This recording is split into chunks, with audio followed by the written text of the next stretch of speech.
জুলাই যারা আহতরা রয়েছেন তারা কিন্তু লং মার্চ টু সচিবালয় বা লং মার্চ টু মুক্তিযোদ্ধা মন্ত্রণালয় ঘোষণা করেছেন। সেই কর্মসূচির অংশ হিসেবে তারা শাহবাগ থেকে তারা যাওয়ার চেষ্টা করছিলেন মন্ত্রণালয় অভিমুখে। তবে পথিমধ্যে পুলিশের বাধার মুখে পড়ে তাদের যে লং মার্চ কর্মসূচি রয়েছে সেটা কিন্তু আসলে তারা সরে আসতে বাধ্য হয়েছে এবং পুলিশ তাদেরকে বাধা দিয়েছে। এবং বর্তমানে তারা আবারও পুনরায় শাহবাগে ফিরে এসেছে, যেমনটি আপনারা দেখছেন। এখানে জুলাই যারা আহতরা রয়েছে তাদেরকে তারা গ্যাজেটের আওতাভুক্ত করার দাবিতে তাদের যারা গ্যাজেটের আওতাভুক্ত এখনো হয়নি, যারা জুলাই আন্দোলনে অংশগ্রহণ করেছেন তারাই মূলত আজকের এই কর্মসূচি তারা ঘোষণা করেছে এবং তারাই মূলত আজকে লং মার্চ টু সচিবালয় কর্মসূচি তারা ঘোষণা করেছে। এবং একদিকে আমরা দেখছি জুলাইয়ের যোদ্ধা, অন্যদিকে আমরা দেখছি পুলিশ, এবং তারা মুখোমুখি অবস্থান করছে।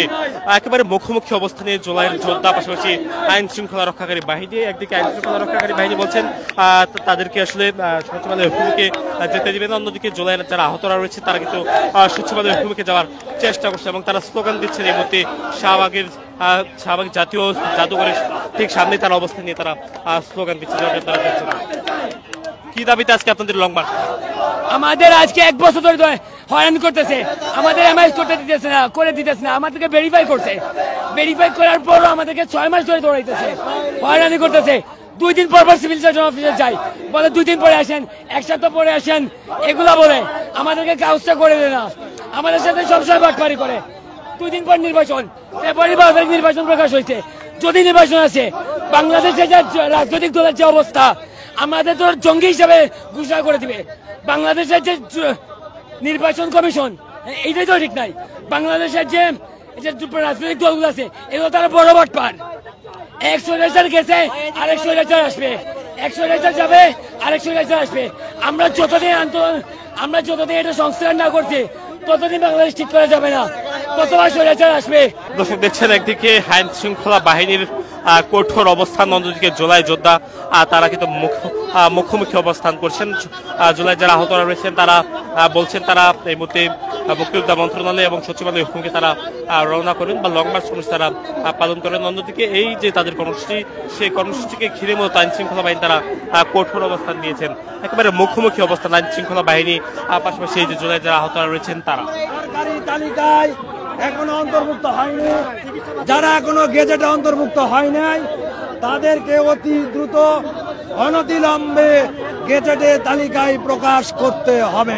দর্শক আপনাদেরকে দেখানোর চেষ্টা করছি জুলাইয়ের যে যারা আহত রয়েছেন তারা কিন্তু তাদের আজকের এই লং মার্চ টু সচিবালয় কর্মসূচি তারা ঘোষণা করেছে এবং তাদের এই লং মার্চ টু সচিবালয় কর্মসূচি বা লং মার্চ টু স্বাস্থ্য মন্ত্রণালয়কে ঘিরে আমরা দেখছি এখানে আইন শৃঙ্খলা রক্ষাকারী বাহিনীর ব্যাপক সদস্যরা তারা এখানে অবস্থান নিয়েছেন এবং যেন কোনো প্রকার অপ্রীতিকর পরিস্থিতির সৃষ্টি না হতে পারে সেজন্য বলতে আইন শৃঙ্খলা বাহিনীর সদস্য তারা এখানে অবস্থান নিয়ে রেখেছেন। বলতো জুলাইয়ের যারা আহতরা রয়েছেন তারা তাদেরকে গেজেটভুক্ত করার দাবিতে তারা তাদের যে অবস্থান সেটি কিন্তু তারা নিয়েছিলেন শাহবাগ এলাকায়।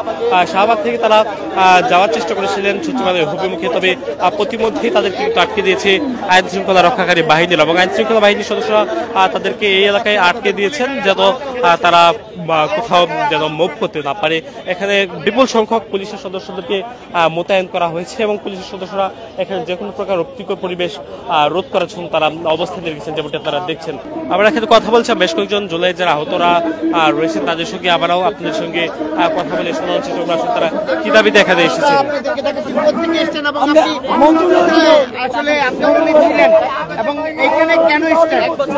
আমি বাসা কুমিল্লা, আমি ঢাকাতে থাকি।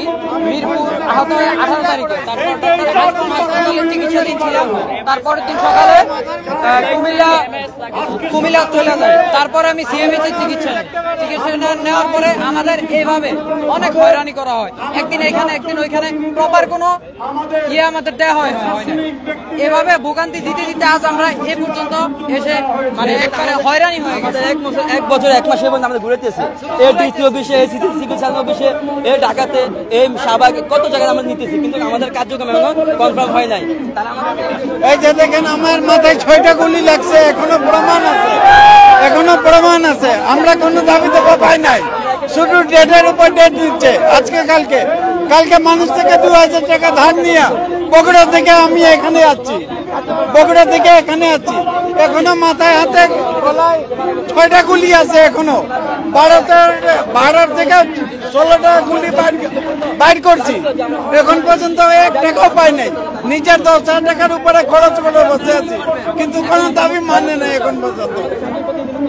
আমার কাছে প্রমাণ আছে, এই যে গুলি এখানে থেকে দর্শক শুনছেন এখানে জুলাই যারা আহত রয়েছে তাদের সঙ্গে কথা বলছিলাম, তারা বলতে এখানে অবস্থান নিয়েছে, তারা এখানে অবস্থান নিয়ে তারা চলে যাচ্ছে এবং তারা এখানে অবস্থান নিয়ে বলতে তারা এখানে চলে যাচ্ছে এবং তারা একদিকে আইন শৃঙ্খলা বাহিনী, অন্যদিকে জুলাই যারা আহতরা তারা অবস্থান নিচ্ছে, তারা মুখোমুখি অবস্থান রয়েছে। ঠিক অপর প্রান্তে আমরা দেখছি জুলাই আহতদের অপর প্রান্তে আমরা বিপুল সংখ্যক পুলিশের সদস্যদেরকে দেখতে পাচ্ছি, যারা এখানে যে কোনো প্রকার অপ্রীতিকর পরিবেশ রোধ করার জন্য তারা এখানে অবস্থান নিয়েছে।